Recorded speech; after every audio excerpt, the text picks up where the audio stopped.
안녕하세요. 김호준입니다. 어제 오후 3시 30분을 판문점의 남북 연락 채널이 다시 개통되었습니다. 이로써 2016년 2월 갑자기 개성공단이 폐쇄된 이후 완전히 끊어졌던 남북 간의 연락 채널이 복원됐는데요. 2016년 1월에 북한 4차 핵실험 때도 개성공단은 별개라는 게 박근혜 정부 입장이었고 2월 7일 북한 장거리 미사일 발사 직후에도 박근혜 대통령 주재 NSC에서 개성공단 폐쇄는 전혀 논의된 바가 없었습니다. 그런데 바로 그 다음날 박근혜 대통령은 국무회의나 NSC 소집이나 수석회의나 부처 논의나 그 어떤 논의 과정 없이 뜬금없이 구두로 개성공단 폐쇄를 지시합니다. 그리고 이틀 후 공단은 폐쇄되죠.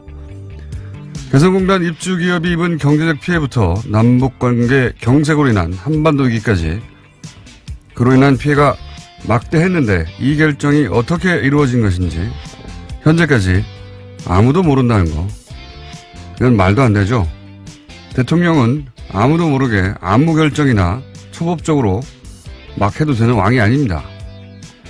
개성공단의 폐쇄 대체 누가 어떤 이유로 결정한 것인지 반드시 밝혀서 역사로 기록해둬야 한다. 김어준 생각이었습니다.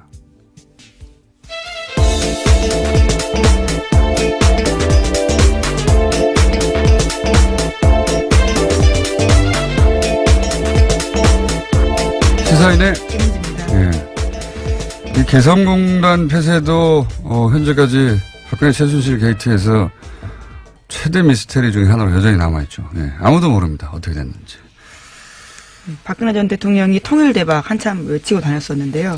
이에 대해서 최순실 씨가 연루되었다라는 의혹에 대해서 최순실 씨 쪽에서는 입장을 밝힌 바가 있습니다. 터무니없다라는 건데요.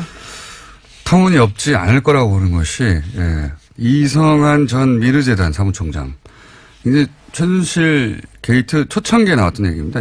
그때는 사람들이 에이 설마 했던 여러 가지 이야기가 나왔었죠. 그때 나왔던 얘기가 뭐냐면 비선 모임이 있는데 여기에 박근혜 대통령에게 보고되는 자료가 매일매일 배달된다.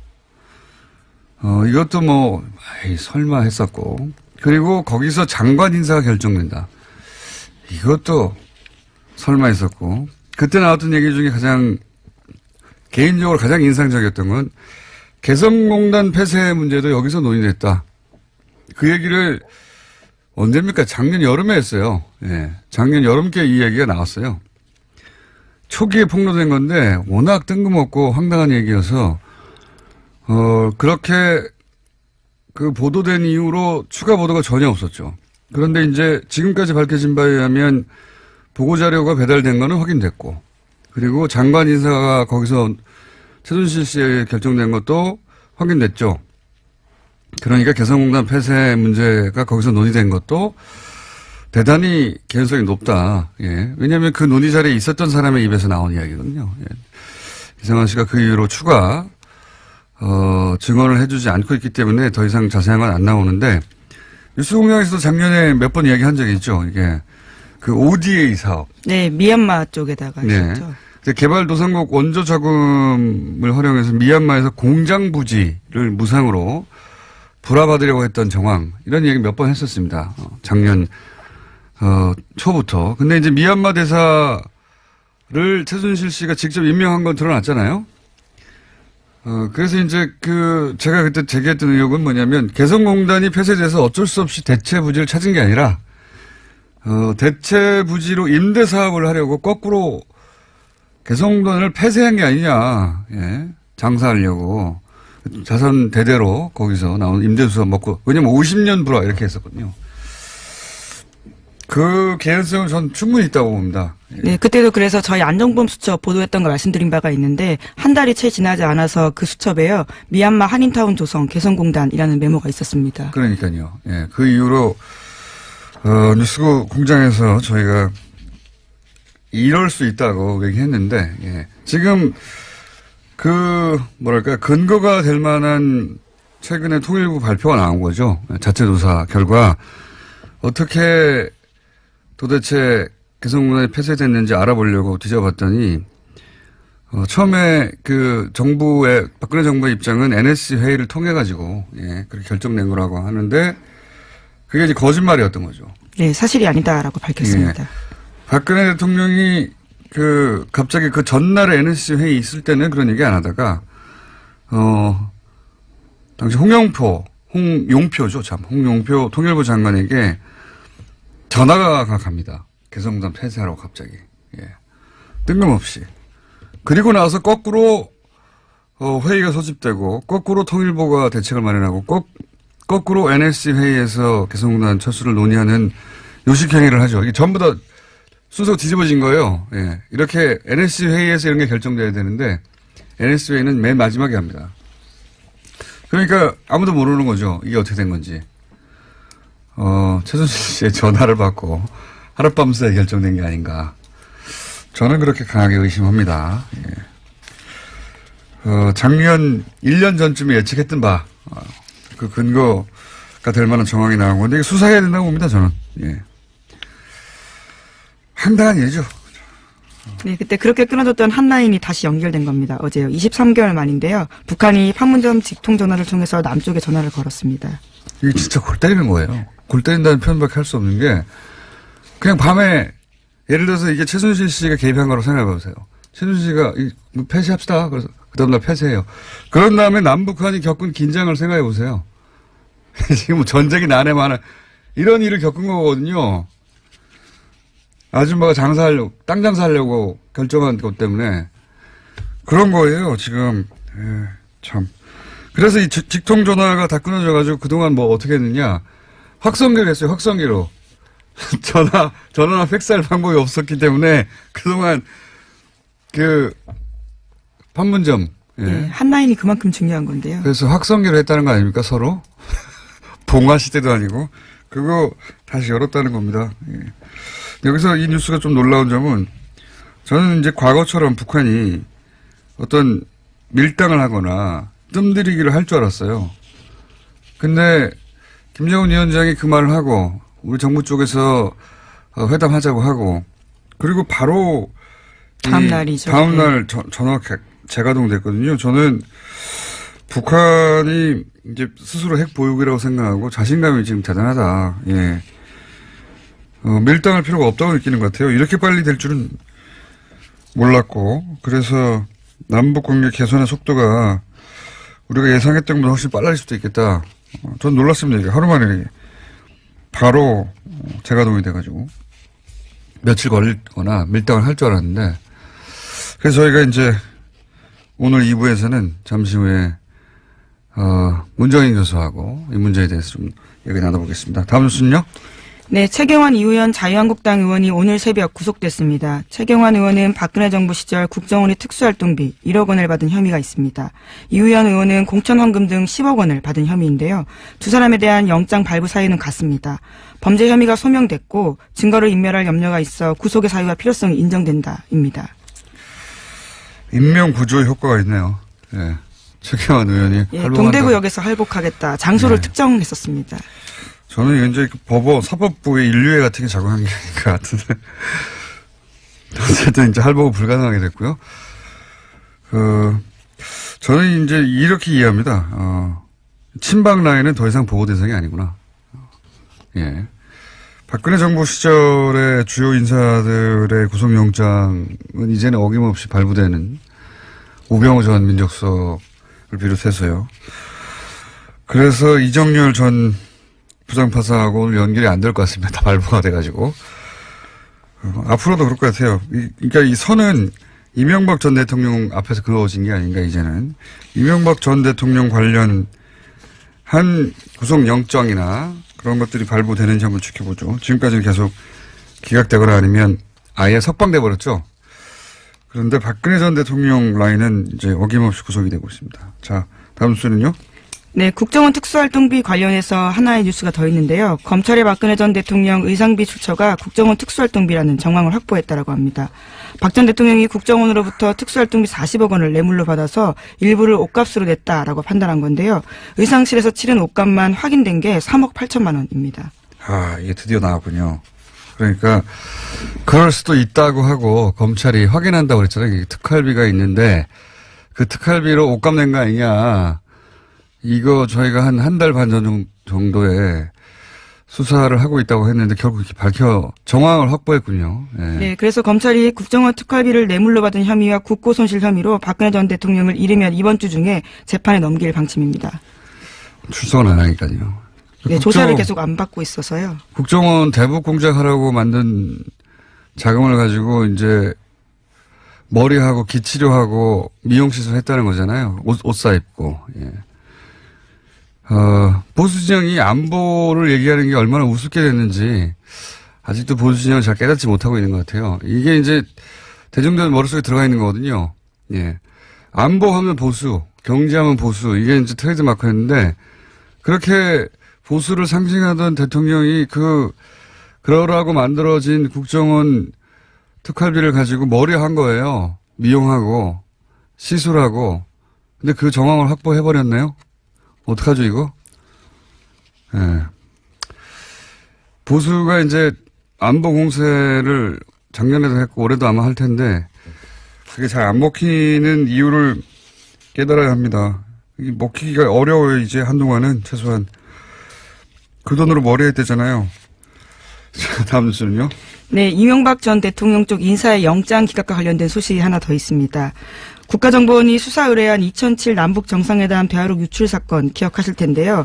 이와 관련해서 검찰이 유출자를 김태효 전 청와대 대외전력기획관으로 사실상 특정하고 수사를 벌였습니다. 하지만 어려움을 겪고 있다라고 오늘 아침 한겨레 신문이 보도했습니다. 공소시효가 임박한 데다가요. 법원이 압수수색 영장 등을 일부 기각했다라고 합니다. 김태효 전 기획관은 이미 그 영장 한번 기각된 적이 있죠. 네, MB 라인. 구속영장은 기각됐고요. 네. MB 라인이고 좀 전에 이야기한 대로 선이 MB 라인이 그어졌나 보다라고 얘기했던 거와 연관된 뉴스이기도 하네요. 예. 네, 전자우편에 대한 압수수색 영장 청구했었는데요. 법원에서 제목만 확인하라면서 압수수색 영장 일부를 제한했다라고 합니다. 그러니까 내용을 보지 못하게 하는 거죠. 이게 말이 됩니까? 예. 예를 들어서 이런 문건을 전달했을 때 첨부 파일일 거 아닙니까?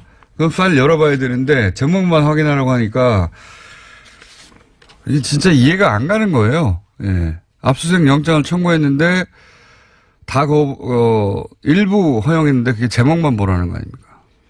네. 검찰에서는 김태효 전 기획관이 유출의 진원지일 가능성이 있다라고 파악하고요. 계속 수사하고 있다고 합니다. 왜냐하면 월간조선에서 2013년 2월 달에 내놓은 자료가 있는데 이것이 김 전 기획관에게 입수된 문건과 같은 것으로 보고 있기 때문입니다. 근데 이제 그걸 확인하기 위해서요. 그렇죠. 예. 그 문건에 보면 원래 이제 국정원이 공식적으로 전달하는 보고서에는 국정원이 작성하고 추가 배포 표시를 하는데 이 김태효 기획관이 전달한 문건에는 그 추가 배포란 표시가 없다. 이거는 자체적으로 카피한 사본이다. 이렇게 검찰이 판단한 거거든요. 굉장히 근거가 있는 판단이죠. 예, 정황이 있기 때문에 더 수사에 들어가려고 하는데 거기서 막혔다라고 합니다. 법원이 막은 거 아니에요, 지금. 법원이 제목만 메일을 확인하라고. 네, 뿐만 아니라 당사자는 문건을 전달받은 사실조차 기억나지 않는다면서 관련 혐의 전면 부인하고 있다라고 합니다. 이해가 안 갑니다, 저는. MB 앞에서 그어진 게 아닌가 선이 계속 생각할 수밖에 없는 정황이 계속 나오고요. 자, 다음 뉴스는요? 네, 이명박 전 대통령의 형 이상은 씨가 현재 다스의 회장입니다. 하지만 명목상 회장, 그러니까 바지 회장에 불과하다라는 다스 전직 관계자의 증언이 나왔습니다. 이상은 회장이 회사에서 월 500만 원 이상을 결제받지 못하고 있다라고 검찰의 진술이 나왔다고 하는데요. 뿐만 아니라 이 회장이 120억 원 비자금의 존재에 대해서도 특검 수사 이후에야 알았다라고 합니다. 이 이제 다스 관련은 뉴스 공장을 쭉 들어보시면 다 나오는 얘기인데 제가 알기로는 한도가 400만 원을 알고 있습니다. 제가 알기로는. 예를 들어서 카드를 그 이상 쓰면 여기서 이제 한도가 400인지 500인지 이렇게 나왔는데 현금을 준 게 아니고 카드를 준 걸로 저는 알고 있고 400 이상을 쓰면 그 사장이 결제를 안 해주고 서류를 집어 던져버렸다고 하는 다스 관계자의 얘기가 그렇죠. 있었죠. 예, 회장이 더 위인데요. 사장이 결제를 해주지 않았다라는. 이건 이제 상상하기 어려운, 상상이 도저히 안 가는. 예를 들어 생각해 보세요. 이건희 회장이 삼성 주식 5%밖에 없는데 회장이에요. 근데 이분은 거의 50% 갖고 있거든요. 예. 50% 갖고 있는데 500만 원, 400만 원, 예. 카드로 이상 쓰면은 밑에 사장이 찢어버리고. 예. 네, 또 직원 채용 인사도 관여할 수 없었다라고 하고요. 당연히 자금 출납 등 회사 경영도 관여할 수 없었다라고. 실제 이렇게 예를 들어서 술값으로 더 많이 지출을 했다. 그럴 경우에 돈을 안 주니까 그 밑에서 자비로 보존했다고 하는 얘기도 있고요. 예. 그리고 이상한 회장의 아들 이동영 씨도 아버지가 월급 받고 있다라는 멘트를 한 적이 있는 것으로 저는 알고 있고, 이건 뭐 말이 안 되는 거죠. 예. 회사는 조 단위로 매출을 내는데, 예.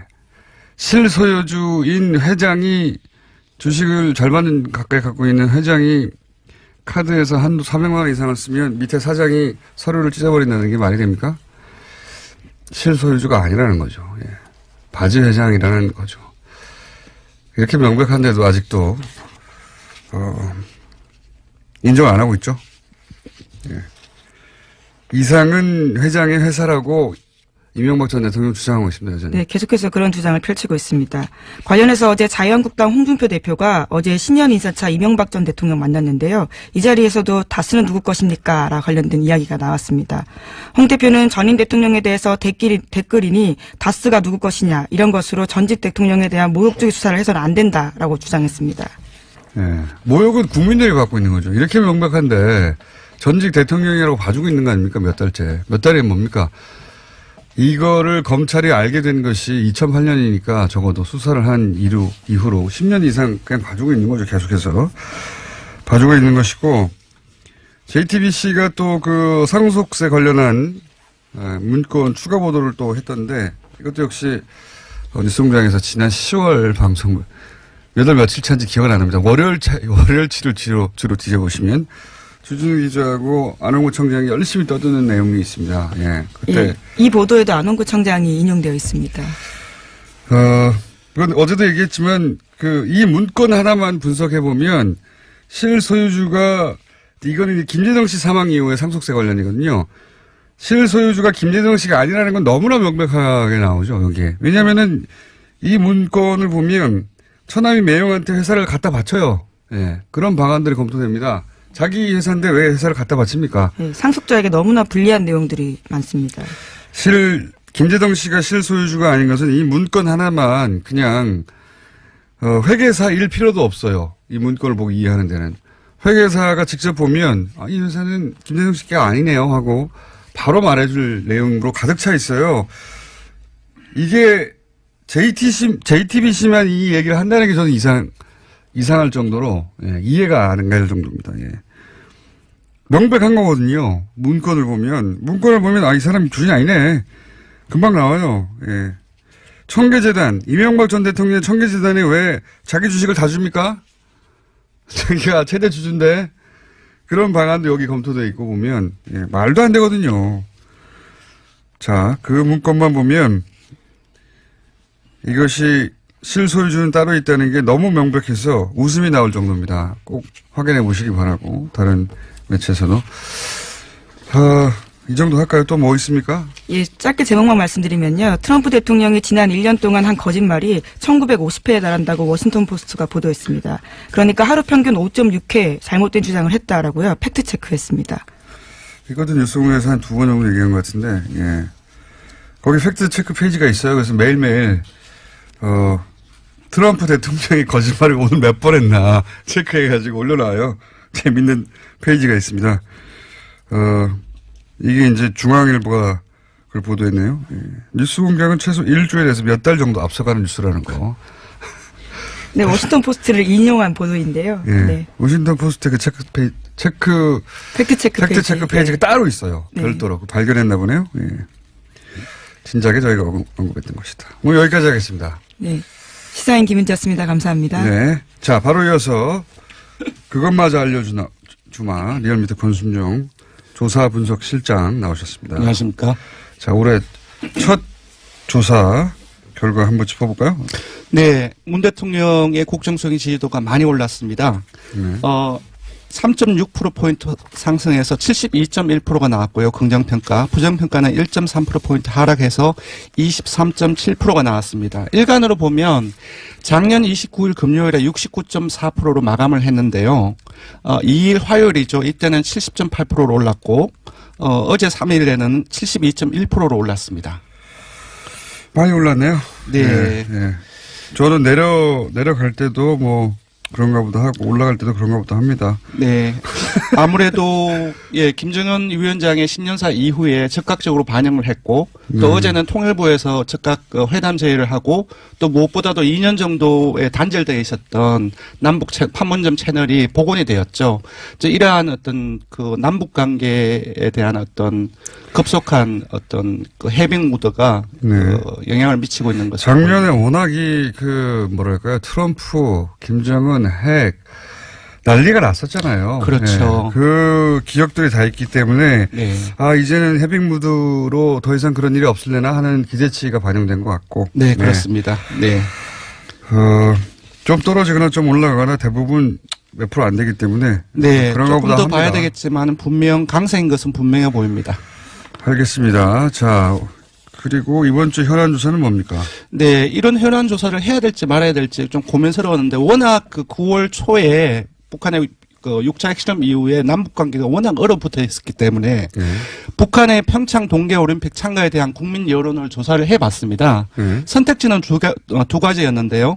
남북 관계 개선과 한반도 평화를 위해서 찬성한다. 그리고 제재와 압박이 선행되어야 할 상황이므로 반대한다라고 이렇게 물었는데 찬성한다는 입장이 압도적으로 높았습니다. 76.7%가 나왔고요. 반면 제재와 압박이 선행되어야 하는 상황이므로 반대한다는 입장이 20.3%로 나타났습니다. 요 20.3%에 기대해서 정치를 해가지고는 이게 지지가 올라갈 수 없다는 걸 보수 정당이 좀 깨달았으면 좋겠네요. 예. 일반 국민들의 생각은 이렇습니다. 예. 보통 정치 보복 프레임에 대해서 물으면은 보통 요즘에는 25에서 30% 정도가 나옵니다. 그것보다도 더 낮은 걸로 봤을 때는 남북 관계의 해빙 무드에 대해서 좀 보수적으로 접근했을 때는 보수 정당의 지지율이 이럴 가능성이 더 높을 것 같습니다. 그러니까 이게 과거에는 참 많이 통했거든요. 남북 관계에 관해서는 절반 정도 혹은 절반 이상이 보수 정당이 유리한 그 뭐랄까요, 여론조사 결과가 항상 나오거나 뭐 제재를 해야 한다거나. 지금은 그렇지가 않아요. 근데 세부적으로 보더라도 모든 정당 지지층이 거의 다 그 찬성이 압도적으로 높고요. 자유한국당 지지층에서도 찬성한다는 입장이 40%를 넘는 것으로 나와서 네, 그렇습니다.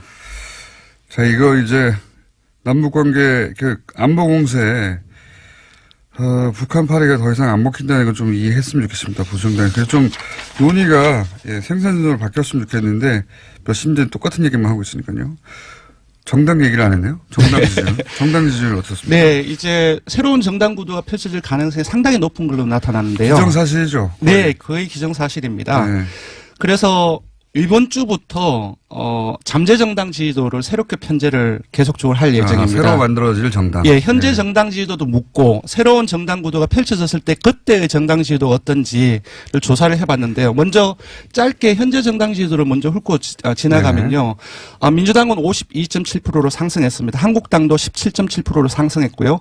바른정당 역시 6.3%로 상승했습니다. 반면 국민의당은 5.1%로 1.1%포인트 하락했고요. 정의당은 민주당이 많이 상승하는 바람에 1.6%포인트 하락한 4.1%였습니다. 이게 현재 정당 지지도고요. 그래서 국민의당과 바른정당이 통합을 했을 때 통합당이 있고 그리고 통합을 반대하는 반대파의 정당을 상정했을 때의 당이 이제 두 개, 지금 있는 두 당이 합쳐지고 새로운 당이 하나 만들어서 맞습니다. 또 만들어질 테니까요. 예, 두 개가 생기게 되죠. 이 경우에는 어떻게 되는지를 조사를 해봤더니 재밌네요. 이때까지는 여론조사는 일부 여론조사가 이제 그 통합 신당이라고 표현하며 통합 신당의 지지율이 자유한국당을 넘어선다. 맞습니다. 전체 2위. 저는 그 여론조사 볼 때마다 정당의 이름을 통합신당이라고 해서 여론조사 지지율이 높게 나오지 않은 적이 없거든요. 네, 그렇습니다. 통합과 신당이라고 하는 긍정적인 단어 두 가지가 합쳤어요. 네, 네. 이렇게 여론조사하면 안 된다고 예전부터 얘기하지 않습니까? 한 2년 전부터 계속 그렇게 예. 말씀을 드렸는데 아직까지 계속 이러한 부분들이 지속되고 있는데요. 왜냐하면 그 정당의 구체적인 이름도 없고 그렇습니다. 긍정적인 이미지를 예. 새로 그러니까 질문할 때부터 사실은 지지율이 높게 나올 수밖에 없는 질문들이 만들어지고. 예, 예. 그래서 잠시 살펴보면 예. 지금 금방 말씀하셨던 최근 여론조사, 뭐 동아일보나 MBC 조사가 예. 한국당보다 통합당이 훨씬 높게 나왔어요. 19% 또는 14%. 뭐 한국당은 10% 초반에 머무르는데, 근데 우리 조사에서는 국민의당, 바른정당, 통합당이 10.5%가 나왔습니다. 이는 현재 정당 지지도에서 국민의당, 바른정당의 단순 합이 11.4%인데 0.9% 포인트가 낮은 수치입니다. 네. 왜 이렇게 이런 다른 여론조사하고 다르냐? 네, 설계가 좀 다르겠죠. 예, 설계가 다릅니다. 어떻게 원래 다릅니까? 질문에는 원래 해당되는 질문의 당 이름이라든지 그런 것들이 들어가면 안 됩니다. 왜냐하면 한 번 더 이전에 묻기 전에 이 각인 효과가 있기 때문에 거기에 관심을 갈 수밖에 없죠. 그래서 다른 조사 같은 경우는 뭐 질문에 국민의당, 바른정당이 통합하여 신당이 창당할 경우 이런 방식으로 질문에 넣어줬습니다. 네. 두 번째로는 이런 조사에서 일부 조사에서는 통합 반대파의 정당을 아예 빼버렸어요. 그렇죠. 근데 네. 그들도 거의 바른정당의 현재 의석수와 거의 비슷하게 되게 네. 많은 수치인데 빠진 거죠. 근데 그런 빠진 수치가 있기 때문에 온전히 통합당으로 가는 걸로 나와서 실제로는 한국당보다 더 높은 결과가 나오는 그런 결과가 그렇다면 나왔습니다. 네. 이런 여론조사 이렇게 설계를 제대로 해야 된다고 보는데 네네. 자 그러면 어떻게 물어야 되는 겁니까? 묻기를.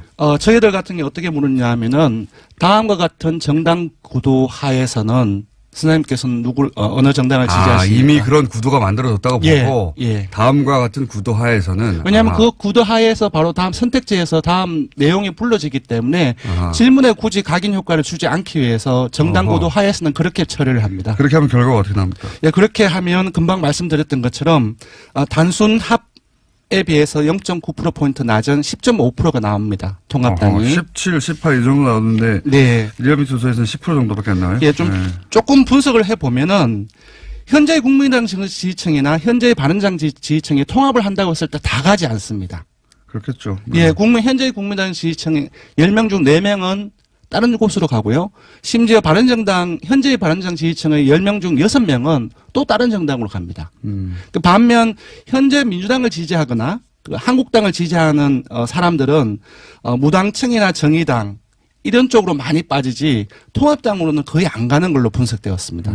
그래서 결과가 어떻습니까? 예, 그래서 국민바른통합당은 현재의 합보다 줄어드는 결과가 나왔고요. 민주당은 47.6%로 현재 지지도보다 5.1%포인트 낮습니다. 금방 소개해드린 것처럼 통합당으로 빠지는 것이 아니라 무당층이나 오히려 정의당 쪽으로 빠지는 그런 결과가 나왔고요. 한국당은 거의 차이가 없습니다. 아까 17.7%였는데 현재 정당 지지도가 이런 정당 구도하에서는 17%로 거의 차이가 없게 나왔고요. 정의당은 오히려 상승을 합니다. 좀 특이한 예, 상황이네.